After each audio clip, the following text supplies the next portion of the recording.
ഒളിഞ്ഞു നോട്ടത്തിൻ്റെ പിശാചി കയറി പിടിച്ചവരുണ്ട്. നേരെ നോക്കൂല, ഒളിഞ്ഞു നോക്കുന്ന തലവ. അങ്ങനെ വന്നു കഴിയുമ്പോൾ പേടിച്ചാരുണ്ട്. നാളെ ഞാൻ ഓർമ്മിക്കുക, ഒരു വികാരി അച്ഛൻ പറഞ്ഞതാണ്. ഒരുത്തൻ്റെ സ്വഭാവം എന്നാന്ന് വെച്ചിട്ടുണ്ടെങ്കിൽ അവൻ കന്യാസ്ത്രീ മഠത്തിൻ്റെ കുളിക്കുന്ന കുളിമുറി കയറി ഒളിഞ്ഞു നോക്കി. പിന്നെ വികാരി അച്ഛനോട് സിസ്റ്റേഴ്സ് വന്ന് പറഞ്ഞു കഴിഞ്ഞപ്പോൾ കുറേ KCYM-ലെ തണ്ടാമുണ്ടന്മാർ പിള്ളേരെ അറേഞ്ച് ചെയ്തു. അവർ ഇതേമാതിരി അവസാനം ഇവനെ പിടിച്ചു. പിടിച്ച് വെട്ടത്ത് കൊണ്ടുവന്നപ്പോഴാണ് മനസ്സിലാവുന്നത് ആ കന്യാസ്ത്രീ മഠത്തിൽ തന്നെ ജോലി ചെയ്യുന്ന ഏറ്റവും വിശ്വസ്തനായ ജോസൂട്ടിയാണെന്നുള്ളത് മനസ്സിലായത്. ഈ ജോസൂട്ടി അവസാനം പിന്നെ അവിടെ നാട്ടിൽ നിൽക്കാൻ പറ്റാതെയായി.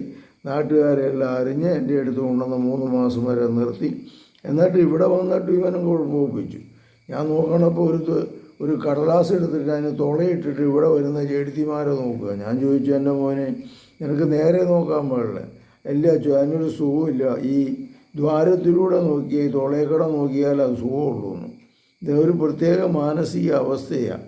അതുകൊണ്ട് ഇതൊരു ലൈംഗിക വൈകൃതമാണെന്ന് മനസ്സിലായി അതിൽ നിന്ന് മോചനം നേടാനായിട്ട് പരിശ്രമിക്കണം. പ്രാർത്ഥന വേണം.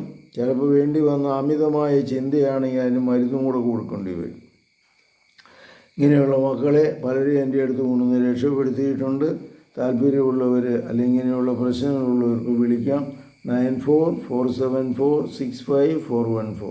കർത്താവേ, മക്കളെ ഈ പൈശാചിക ബന്ധനത്തിൽ നിന്ന് മോചിപ്പിക്കണമേ, രക്ഷപ്പെടുത്തണമേ, സുഖപ്പെടുത്തണമേ.